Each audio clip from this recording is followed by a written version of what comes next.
lived in many countries. My family's from Morocco, you know, could be considered a third world country. When I go to Morocco, I don't feel like it is.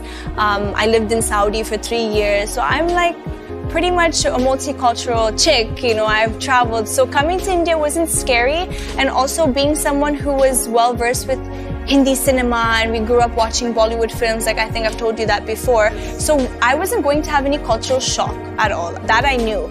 But I think what was something that I didn't expect was the struggle in the journey. That I didn't anticipate. My first ever job was as a retail sales associate in a mall which was right next to my high school. So I would finish my classes. Yeah, I was 16ish. Yeah, I was 16. I had to work for many reasons. There was a lot of financial issues in my family, and I was supposed to be the one that would step up to the plate and kind of become a breadwinner as such. And I was working in a men's clothing store, so I was selling suits and I was putting outfits together.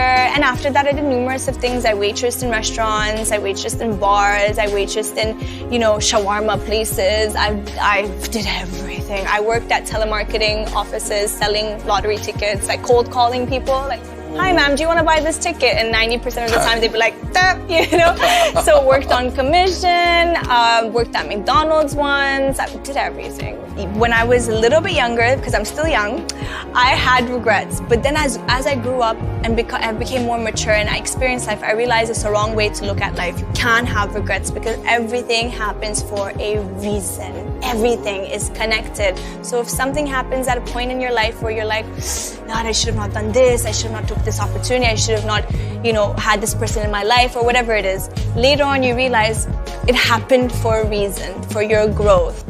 I had the biggest shock of my life, the biggest slap in the face when I arrived, and the struggle I went through, the bullying, the rejection, the traumatic experience I went through. If I knew that before going to India, if someone told me, this is all the things you're gonna go through, you're gonna meet evil people, they're gonna steal your passport, you're gonna get deported, you're gonna go back to Canada, people are gonna laugh at you and say, "Why did you go anyways? How do you leave a developed country to go to a developing country?" Then you're gonna go back to India and you're gonna fight, you're gonna learn the language, you're gonna learn the language, you're gonna learn the language. And you're gonna meet people who are gonna laugh at you on the way.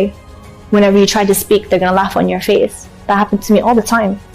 You know how many times I would spend hours and weeks and months and years with my Hindi diction coach and Hindi teacher to learn the language, and he would uplift me and he'd be so positive and say, "You are doing so good, Beta, you're speaking so well. I'm so proud of you." And he'd make me so confident. And I would go to a casting director or I'd go to an audition, and they would know I'm not Indian, and they would call me specifically and say, "The lines are in Hindi, can you do it?" I say, "Yeah, I'll try my best." And I would do them, and they would laugh in front of me. During the take, they would start laughing together, high-fiving each other.